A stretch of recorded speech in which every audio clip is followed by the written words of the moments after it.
introduce yourself. Hi Paul, my name is Aniff Akinola. I class myself as a music survivor. I'm a blowing. Sorry for my sins, I was born in London. But 1964, kind of count as a mag now, don't I? Yeah, definitely. All right, so what can I say? My life is a dancer.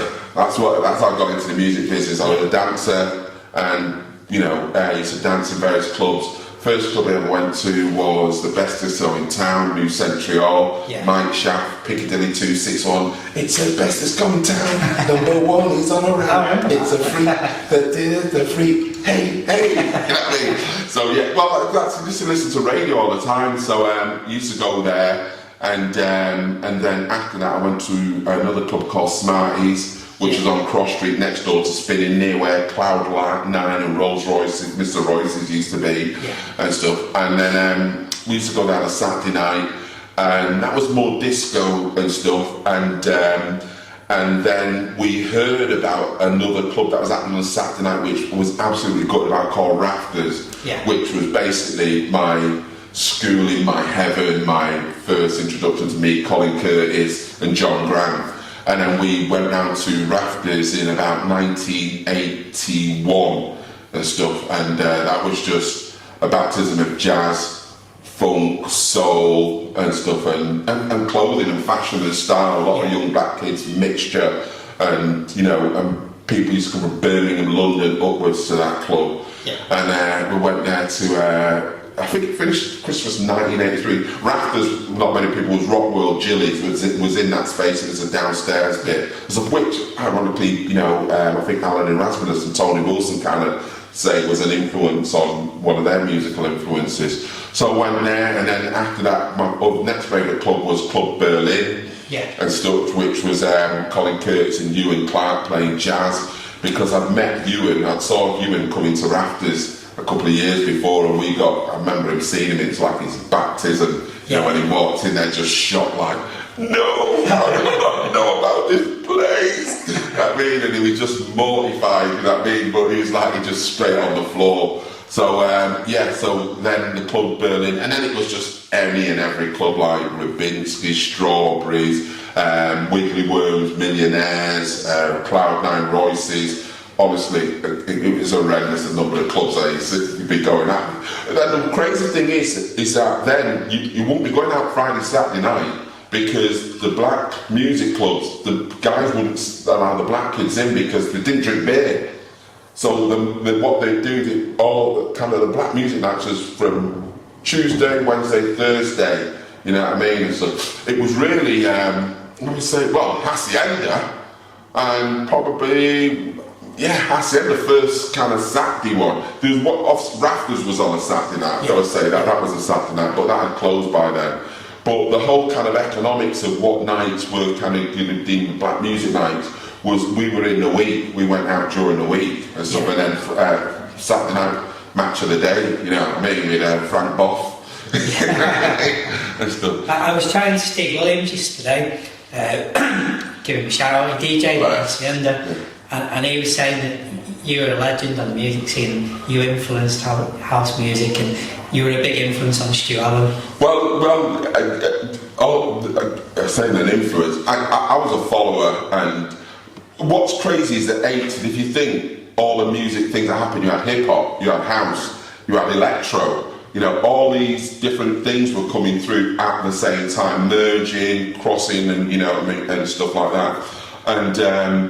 And Manchester was a kind of crazy hub for a lot of different things to happen. So you had groups getting into electro, breakdancing, but then transferring into rap, then probably even looking at some kind of house and stuff. And then same with soul bands, you know what I mean, messing about with electro groups like Vanilla Soundcores, which was Ruetta and Cy Crompton. You know what I mean? And because as Chapter and the Verse, they were kind of our nemesis, at one time, you know what I mean? And doing it for north of the border, north, south and stuff. So there's lots of people, because that's also a time whereby you could get an Atari computer and you could generate a track at home on a 4-track, whereby before you had to be in a studio. So I'm a big lover of the technology because it emancipates people, allows anyone to get in there, you know what I mean, which is, the Atari, bless it, and that illegal version of Cubase, so I'm getting a bit technical now, you know what I mean, which everybody knows, another nice crack, Mike Hunter, bless him, kind of allowed a lot of people to get into, that's how I got into music business.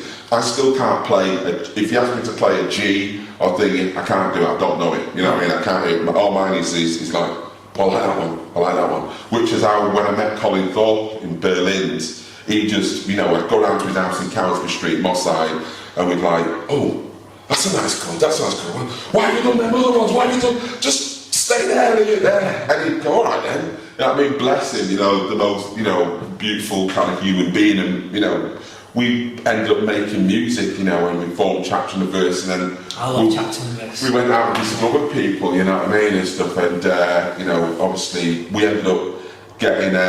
It was weird because I still to this day don't know how some guys in Liverpool found out about us, you know what I mean, but they did, and they said, look, would you want to produce some records? We want to set up a little dance record label called Ram. Alright, okay. And we'll use Mike Harding's studio in Longside. Okay, alright, we'll pay the bill. You just do what you want, whatever you want. They weren't saying we want this, we want that, don't like it. They just left us to it, and to our blessing, Peter Lee and Barry Lancaster Smith, was to this day a real blessing. That was our kind of apprenticeship.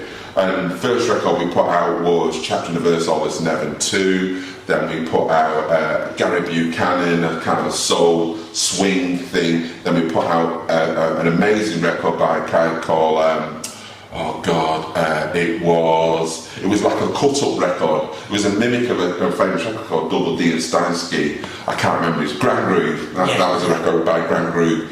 And honestly, that record took 4 days to make. We're just chopping, slicing, it was like, and he now is a specialist in lasers for tanks. And a rabbi. Yeah. You know what I mean? Grand Groove, so bless you, Gary, you know what I mean, and stuff. And then after that, we made a record with, we found this guy who was called Housemaster G. That's how I met, we knew Stu Allen, we used to go up to his show all the time. Because I used to go to Mike Shaft's show, whereby you should interview Mike Shaft one day to find out why did he leave Piccadilly. It's still a big secret, but that's another story. And we go up to Stu Allen's show, and Stu said, "Oh, I've got a tape," Well, actually, it wasn't, because I had a tape. I'm listening, and I hear, "Oh, this is some, this is Housemaster G." I went, "Shit!" Jumped on my bike, bombed it into Piccadilly. Stu, come down, you can see me on the camera. You know what I mean? Who's a Housemaster G? Or some kid gave it. I think Russ had got it from and given it to Stu. You know what I mean? And then I went in, got it. Incredibly, had a phone number on it. Now you've got to remember, people didn't even. Not everyone had a phone back in the day. Yeah. You know what I mean and stuff. So I phoned up the number 226 something. He'll play. Oh, my name's Gerald. You know what I mean? All right. Look, I really like some of the tracks. There was no Voodoo Ray on it then, you know what I mean? I just liked the tracks. I said, look, blah, blah, blah, we want to bring it in the studio. Played it to Colin. He said, this sounds great. I sent it to Peter and Barry at Ram, and they went, whoa. And anyway, a couple of days later, I heard some more demos at the house, and I heard just the bass, like, dum, dum, dum, dum, dum. It didn't have any of the vocals on, didn't have any of the, you know what I mean? All of them were done. And anyway, brought him in, and then we all got together with Nicola Collier, because Nicola wanted to be a soul singer, the girl who sings on Voodoo Ray, you know what I mean, and stuff. And then we ended up, I wrote the vocal line, which I've still not been credited with, but that's another story again. But we did 4 tracks with the brilliant engineer Lee Monteverdi on the mix and stuff. I think we did 1 track where we went over to Out of the Blue in Ancoats, which is a famous studio whereby Happy Mondays went there in early days. 808 State, Edward Barton did stuff there. Everyone went through Out of the Blue, you know what I mean, and stuff. So so that was the kind of early days of me getting into music out of college and uni, and then starting producing, you know what I mean, and stuff. Voodoo Ray, like I laid the timeline. on June 88. June 88, yeah. When did it become a hit? It was about, it would have been around 89, because truthfully, we had put it out and we'd had an alright reaction with it. All the white labels had gone. Hewan Clarke was the first one to ever play it, and that is fact. He played it in Legends and then to Club because he played the white label test pressing of it. And me and Gerald are on the floor listening to it in Legends. You know what I mean? I think it's alright. So don't listen to any BS about anyone saying I was the first to play Voodoo Ray. You weren't, it was Hewan. Yeah. Right. So, and then we gave them all out to Mike Shaft and all the others, and Colin Curtis and and the famous, I think Mike Pickering got his copy and stuff like that. But it kind of went off due in 1989, because the biggest fan of it was incredibly John Peel. Yeah. John Peel, That's why I first did. John Peel was the other thing why he loved us, because John Peel's originally from New Brighton, and Ram Records was from New Brighton, and he couldn't believe this stuff was coming out of New Brighton. Yeah. You know what I mean? It just actually did his head in. So, he was a kind of a big fan of little Ram Records stuff, because the other thing from Ram was this German band called KMFDM. You know what I mean? Who were this kind of industrialist thing. They were kind of on another side label to it, but Peel would have played that as well. So bless him, and he was a huge supporter, and because Peel played it, it just blew from there. You know what I mean? It was the first record, UK house record, that ever got licensed in the United States as well, because we signed it to Warlock and stuff. But then that's when our credits started to disappear off the label. There's a YouTube channel. There was a dance show in Detroit called The New Dance Show. Yeah. I'll send you a link for the clips. And it's brilliant, and I hadn't realised how big Gerald was in Detroit, and Blow Your House Down. Yeah. That's massive. It's big, but that's a crazy record because it's big amongst the foot workers, the steppers, which are the equivalent of Foot Patrol, you know what I mean, and stuff. And it was, I think a guy called Snowboy has picked that up in a famous book that he's written about the whole jazz funk scene and stuff, how those kids in Detroit loved it, loved that particular record and stuff. But it is amazing. Like a lot of people don't know that about Gerald, that, what kind of upsets me, he should be credited for the start of drum and bass. Yeah. Because Goldie came and sat with Gerald for nearly 3 weeks in his studio. Before he did all that, yeah, he did. He actually did at Juicy House, you know what I mean, and stuff. And and the connections he made, you know what I mean. And Gerald did a song with he did his Juicebox label, with Nicky Lockett on it, you know what I mean. And obviously, I can't remember, 187. But the beats are there, and I remember hearing them because Gerald was downstairs and I was working with a guy called Carl Adiselli on Yargo, Basil Clarke from the group Yargo, who used to do Other Side of Midnight, for Tony Wilson. Yeah. So, I knew what Gerald was up to, you know what I mean, and he had his studio, but we're still kind of on a friendship basis then, you know what I mean, and stuff. So, I got upset when he doesn't get credited with, his influence on the whole jungle drum and bass. Mark XDC and Mark's Intellect know, you know what I mean, and stuff. But other people have gone and marketed themselves far better, you know what I mean, and stuff. And I look at the ambassadors for it. But it's to me, it's not the case. You know what I mean? I know people are doing that sound, broken beats, chopping them up,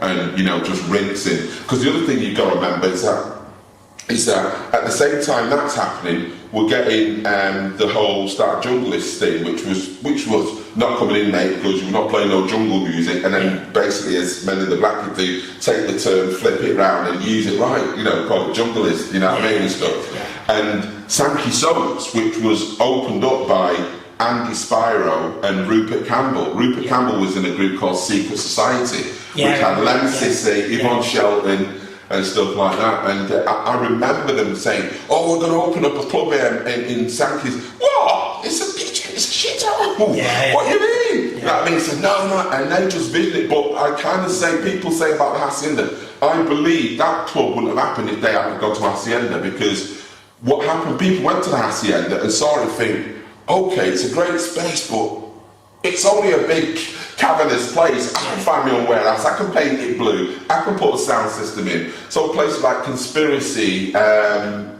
Thunderdome and Sankey's, I believe, were inspired. I can do my own. Yeah. You know what I mean? So when people kind of say, pre even the acid era, I think it was a big influence on others to go on and make own clubs. Because if you think about it, the only other club which was done then was a club called Legends, and that was a £1 million club.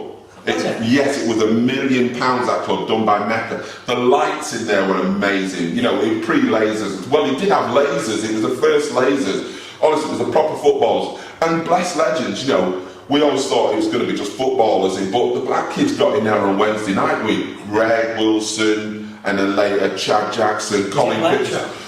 Well, it was so electric. See, them days, this is what's another thing, is that you didn't have a night where it was just one night. You couldn't as a DJ. Because, I'm not being funny, but the girls wouldn't have it. They weren't going to have a lot of blokes just, come on then, you know what I mean? So it would flip from soul to R&B, and then it'd have a jazz break. I remember one record that Greg Wilson used to play. He loved playing it, because Legends had what you had, a quadraphonic button. So you'd get this button and the sound would just go around the room, and it was a record by Roy Haynes, Vista, like, and Greg would just so that club was a big, and remember that was kind of done before even Hacienda. So if kids had seen that place, then they would think, well, I can't afford something, I can't do something like this. So I think the Hacienda had a massive influence on people going and making their own spaces. There's another, I remember what club there was one at the back of Sasha's called the Alternative Club. I cannot remember it, by a young Asian guy, and that's the first time we brought Gold in the Shade to Manchester, this soul group and stuff. And that was like an underground soul club, you know what I mean?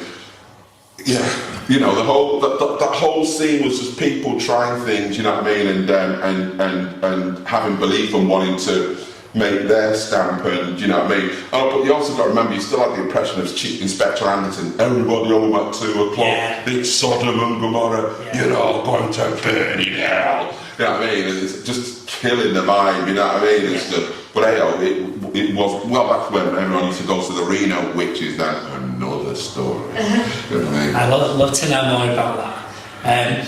Do you know, like we were chatting before we were filming, and I'd forgotten, so when I very first got in Hacienda, I think it was on a Thursday night, and it was the student night, and then it gets associated with indie music before house music came on, but it wasn't. What music? Was Hewan the first DJ? Yeah, Hewan was the first DJ, 4 nights a week for the first 2.5, 3 years. So recently, you saw, I don't know if he was at the book launch, there was Ian Griffiths. Who, not many people know Ian Griffiths, but I remember Ian Griffiths because he was a bit of a super fashionista. I remember this guy walking up to Hacienda in blood red, must have been 15 hole docks, super tight jeans, braces, almost like your classic bomber boy, you know what I mean, and stuff. But then he has a wedding veil on, and I'm thinking like, whoa, you know what I mean, this guy's fucking cool. He's head of Max Mara, the fashion chain now. You know what I mean? And he comes back and does talks in Manchester. But he went, he says, I remember it was on Radio 4, I went every single night for the first 6 months. Every night he went. And, and then we kind of asked him, what's your favourite record of all time? And you kind of think, oh, could it be a Joy Division? Could it be something, Altered Images? Could it be such a... Julie Biscuit, Mama used to say, just a shine young man, which I know you would have played, you know what I mean, and stuff, because you've got to remember, the Hacienda in those days, it was huge. It didn't have the whole culture of all the acid. The acid hadn't arrived, but people who were super cool creatives went there. You could get a grog, walk around, sit thing. It was a great space to be in.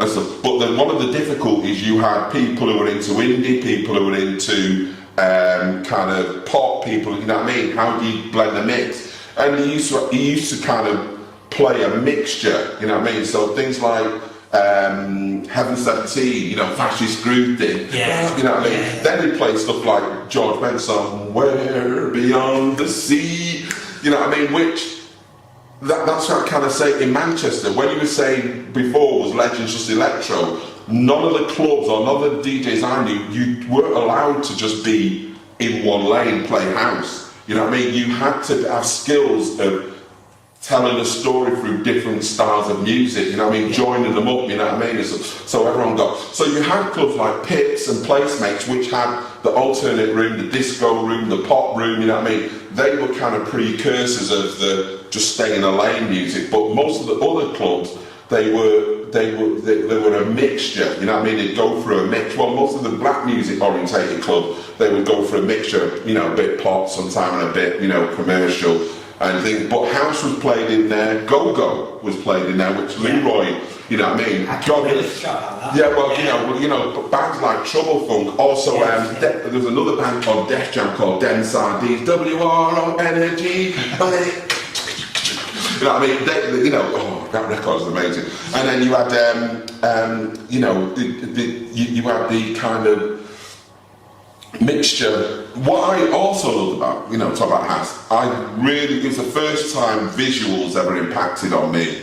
Now, I'd sit there and the music, some of the music. I forgot we had the film shop. Oh my God, Pierre! Oh, I don't understand. The visuals were amazing because that to me it had such an impact. That's how I want to make videos now. Still, whereby you just see dolls melting, and you know, then all of a sudden it was some old cartoon with, you know, almost like the Third Reich, you know what I mean, propaganda, and you had loads, and then, you know, you had the divine kind of thing, like what, you know, it was just brilliant. It was just brilliant.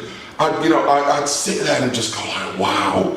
You know, and big screen, and before big screens were a thing, you know, these videos would run, you know what I mean, and they're like Clockwork Orange, weren't they? Yeah, well, that you know, and all, and I think people find it. The other major thing I've got to say, which I and you learned from club, is why the Hacienda was special, and this is, I'm giving a major secret away here, is that you could go there on your own. Now, if you're looking to get with someone, you could actually do a circuit round the Hacienda without having to walk back on yourself. Yeah. Which means that, oh, I'm going down there. Yeah. Just clock. Ooh, she's there again. You know what I mean? Clock. And then come round again. You know what I mean? It's such a, if you know you've got to turn back, you look at it. Yeah. You know what I mean? You ain't doing it. So that aided that whole circle up the stairs, which is almost like Escher, you know what I mean, and around and then down. So I think that's a really important thing about clubs, whereby, you know, you can circulate without coming back on yourself. So when I and you looked to open up our own club, and we were like, how can we make the circle of life, you know what I mean, and stuff like that. So you're going to meet your partner for life. So that was a super kind of big thing back in the day, you know what I mean? I went to the 10 City gig. Oh, right. I went to that one. But it was cool because I probably wouldn't have gone out to a local club on my own, but Hacienda, by that point I was getting to know people, and it was a really cool crowd of people, and Kim was supported as well. Did you go that gig? I think I went 10 City. I can't remember all the house ones I went to. I remember the gigs, famous gigs. I went when I think it was Funkadelic. I was Mix It Up playing because everyone was going to go, because the sound was horrendous in Hacienda. Yeah. And Funkadelic, they had like 12 in the band. Did they? Yeah, it was huge. And there was a guy, famous guy, big up Pablo. Pablo you need to interview, because Pablo is the one kind of responsible for sound system. He was the one who basically, he did all the Prodigy tours. He was the man who did the Prodigy. He did 808 State, but then went on to do the Prodigy. And then the legendary sound, the people would go, the sound at the Prodigy gig was off.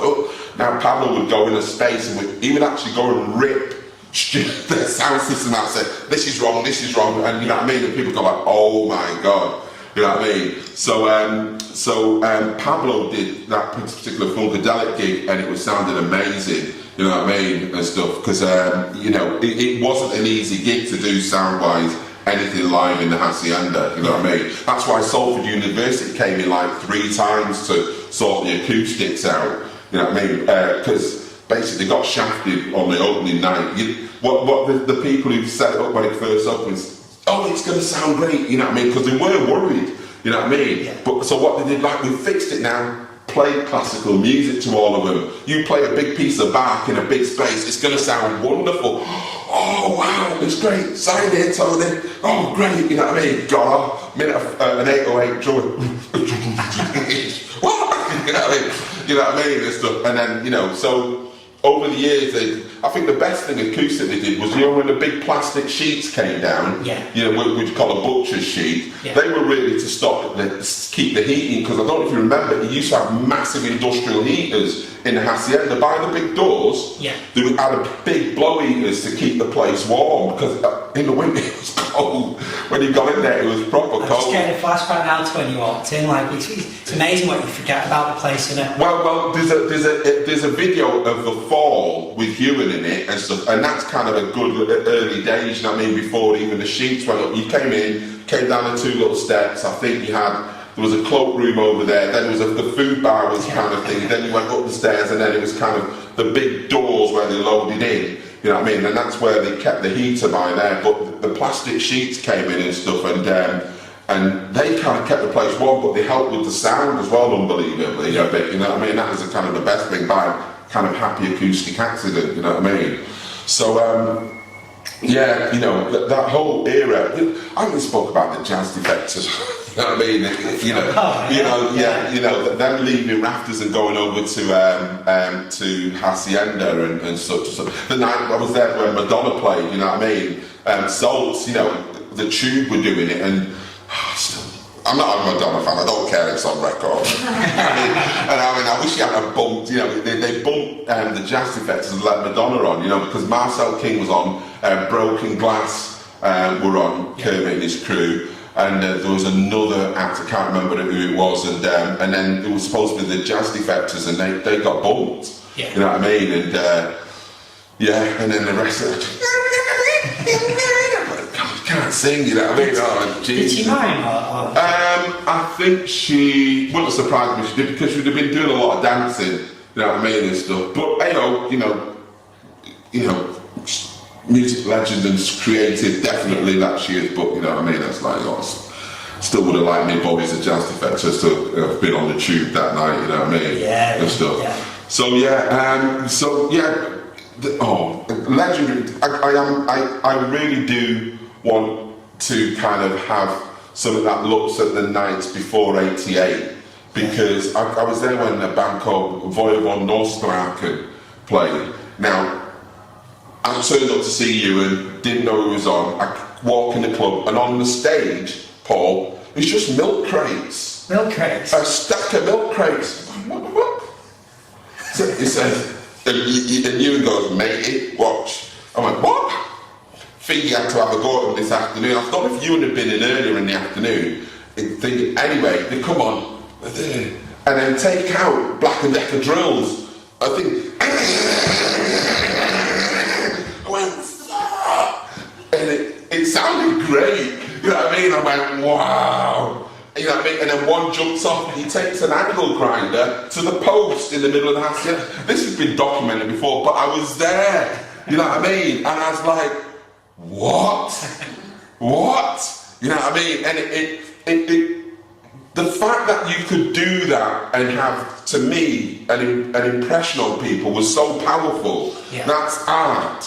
You know what I mean? And that space allowed that. You couldn't do that in Berlin, and then in Legends. You couldn't have done that in Rotters. You know what I mean? But the Hacienda did. And this is why I kind of say it was way more powerful then than it was thingy, you know, and it's not to the detriment of those who enjoyed the Acid Night. They were great because of the association of friendships and the long-term moments that I enjoyed. But in terms of art and creative, I'd go in there and, you know, there'd be Mini Coopers cutting too on the dance floor.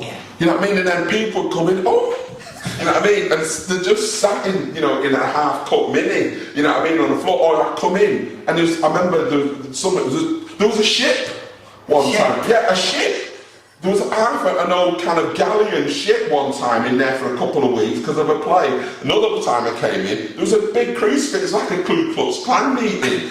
A massive you know what I mean? But they left it in there. So you came in, it's like, oh, you know what I mean? And it was like, oh, wow. You know, and thing is, so all these kind of, this kind of rich tapestry of kind of art going on around you, you know what I mean? And such a, well, you know, it was, I kind of believe it was it was surreal and had a great influence on a lot of many people. And also, you know, one of the things that doesn't get said is, you know, and it's kind of incredible to think, in 1980s, possibly Hacienda was the biggest black employer in Manchester. Was it? In central Manchester. Leroy was the licensee over the door. Yeah. You had thingy on one of the other bars. You had my friend Paul Cummins, who was a graphic designer up in Factory a couple of years later. And I found out Rupert Campbell was worked in there as well. You know what I mean? So, you know, it's diversity and inclusion. Oh, sorry, Paulette, DJ Paulette. You know, in New Night, you know, first black female. You know. Did Paulette do New Night? I always mix up whether she was down what they call the gay traitor then. I can never remember, I always get the timeline. I always thought she was much later on, Paula. I've probably got it wrong then. But it could be, but checking it. But she's definitely one of the first female DJ down there and such. And also Nadine Andrews, she doesn't get mentioned. She was down there, you know, where Nadine, who played in it's like the John McCready and the other thing, John Tracy, you know, he was the second Hacienda DJ. He did a year and a half after Hewan kind of left. He took over, you know what I mean? So I don't know anything about John Tracy. Well, he needs looking up, John Tracy, because he was a big influence on Hewan and helped Hewan out, because there was a thing between whereby they were still doing a bit with Pips and stuff, which I'm not exactly the whole story, but he definitely came to the Hacienda and worked there. He hasn't embraced it, the whole historical thing, because whether his memories of it weren't so great or things happened, because there was the night where Hewan got thrown out the DJ box, which we won't talk about because people will be embarrassed, etc. Well, he shouldn't have been thrown out the DJ box, but anyhow. Yeah, so even the bouncers, you know, I know the bouncer, there was a guy called Roger, and there's another, I think Pius, rest in peace, worked on the door. Yeah. There's Roger from Cheetham Hill, lovely guy. He was reading chemistry books because he was doing his chemistry, he wanted to do a chemistry degree. So he'd be there, what are you reading, Roger? Oh, I'm reading about nucleic acids and such, so the quantum thingy table. You keep going, and don't talk me about even trying to get with Fiona and her sister. On the door, I think, because it was Fiona, and who's the one who's the actress? I can never remember her name. Because she worked the door. I'm really bad, it was a sister. People will be out there going, yeah, well. So I didn't start going to like so-and-so, no, there was Yasmin on the door. Right, no, this was the early days and such and such. Yeah, there'd be nights I'd turn up and said, you're not going in. I went, you know, you would be best mate. I came in here yesterday. Not going in tonight. What are you being like? You're not going in tonight. And the bouncer said, Aniff, sorry. No worries. Do you know what, listening to you now, it's like, it sounds amazing. It's almost been whitewashed out the narrative about Hacienda. Yeah. It's like the 80s, it's just seen as it was cold, it was empty, it was. And listening to you now, it was super rich, and there was, you know, you've got to remember, there's loads of things going on, loads of people trying things, and loads of people learning, and such and such. And you know, I'm an advocate and a kind of ambassador that story's not being told, and how it links in with, you know, because the black kids were dancing to Acid House then, you know, because the first piece of footage of black kids dancing to Acid House, the earliest. Because remember, the Acid had arrived in 1984, is September 1986 at a club called 8411 in Moss Side, whereby you've got Mike Shaft on Mastermind Roadshow in Moss Side Precinct playing 40 minutes of unadulterated Acid House. Now this ended up as a big argument years ago because, you know, 88, the Shoe lot was saying, oh, we played it in Ibiza first. And so, yeah. I mean, that's bullshit. No, you didn't. Yeah. And guess who came to rescue? Greg Wilson in his piece, Cutting Shapes, I believe it is. Read the article. Everyone should read this article. Greg has been a massive ambassador in kind of trying to get the story told properly. Greg was arguing with this lot in London on the internet and on Facebook. And ironically, it was Gerald who came up with saying, hey, I've got some footage. Look at this. And guess who the video belongs to? Mr. Zip, you know, McKee's my phone. The head of Foot Patrol. It was his video. Yeah. And he videoed the whole night, and then you got all of Foot Patrol, the whole club going off the tits. You know what I mean? When Mike Shaft, you know, Mike Shaft played 40 minutes of unadulterated acid and they're just having it. No drugs, just whistles and horns, you know what I mean? And stuff. And the whole of the London South just went. I mean, just had to back off. Because no one had video cameras in them days. You wouldn't go in clubs with a video camera. But Mr. Zip was doing this whole documentary. He did a bit on reggae, he did a bit on the soul room, and then they captured this whole, like, half an hour to an hour of just in the main dance room, you know what I mean, of all these kids having it, you know what I mean? So that's that part and parcel. You're talking 86, Hacienda's not had the acid yet, you know what I mean? So they would go to the club and even Hacienda or to the likes of Playpen or whatever clubs were open then, you know what I mean? And I think, you know, 84 to 86 there was another club called the Berlins, which I'm actually doing an exhibition about in... Yeah, I saw that. I'll come to that. Yeah, it's on the 1st of December, and yes, Manchester, and it's to celebrate the music that Colin Curtis and Hewan Clarke played, which was underground Latin jazz, which was being played from 1984, which there's big arguments, did that have an influence on the whole piano music culture? You know what I mean? Because if you think about it, Paul, why did all these kids end up on ding, ding, ding, ding, piano music? It wasn't, you know, guitars were the thing. You know what I mean? Not a plinky plonky Latin piano vibe, you know what I mean? And stuff. So the discussion of groups like what Mike Pickering did with T-Coy as being kind of transition records, because T-Coy was very much influenced by that Berlin kind of vibe group, like, well, Certain Ratio used to go there, Kalima, Swamp Children, even the Thompson Twins. That's where Simply Red first apparently heard or got wind of Money's Too Tight to Mention, which wow. Yeah, so Fritz is his keyboard player, bless him R.I.P., heard that record there, and then they covered that song and it went huge, you know what I mean, and stuff. So this club Berlin, which the Jazz Effects used to go to, the Danny Trafford Love thing, you know what I mean?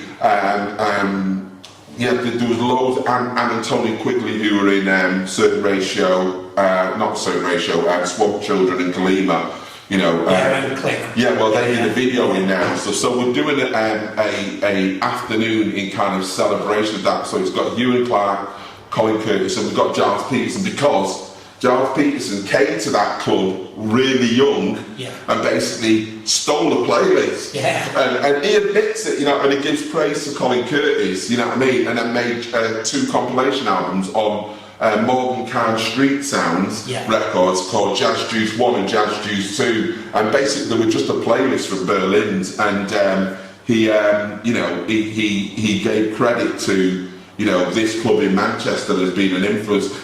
One of the places, he tried to sign us back in the day, chapter and a verse. You know, he came to Wallasey and stuff. Unfortunately, we didn't get to make a deal with him, which is great regret of mine.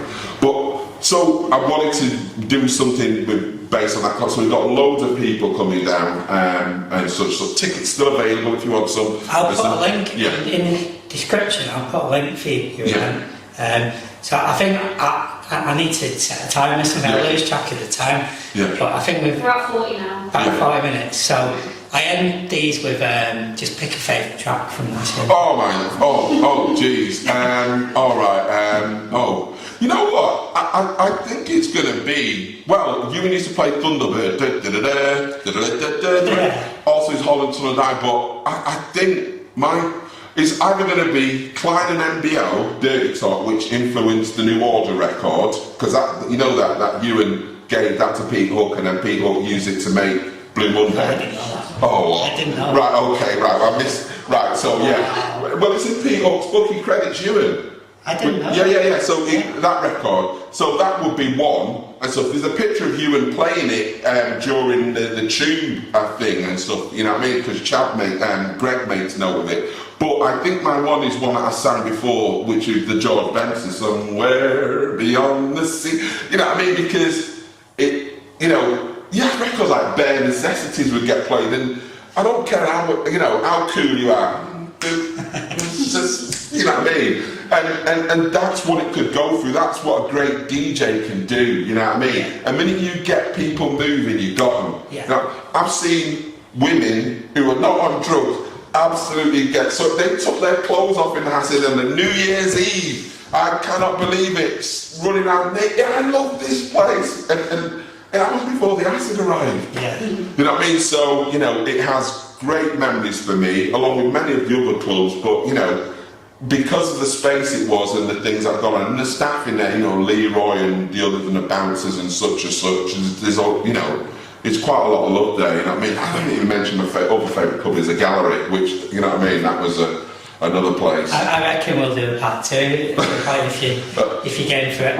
Yeah, well, you've not even heard the second part of the history yet, you know what I mean? It's where I get into the music business full time and stuff. So yeah, that's just my clubbing life, kind of in a snapshot, really. Well, thanks so much. You're an absolute legend. Thanks for letting me gob off. Thank you. Wow.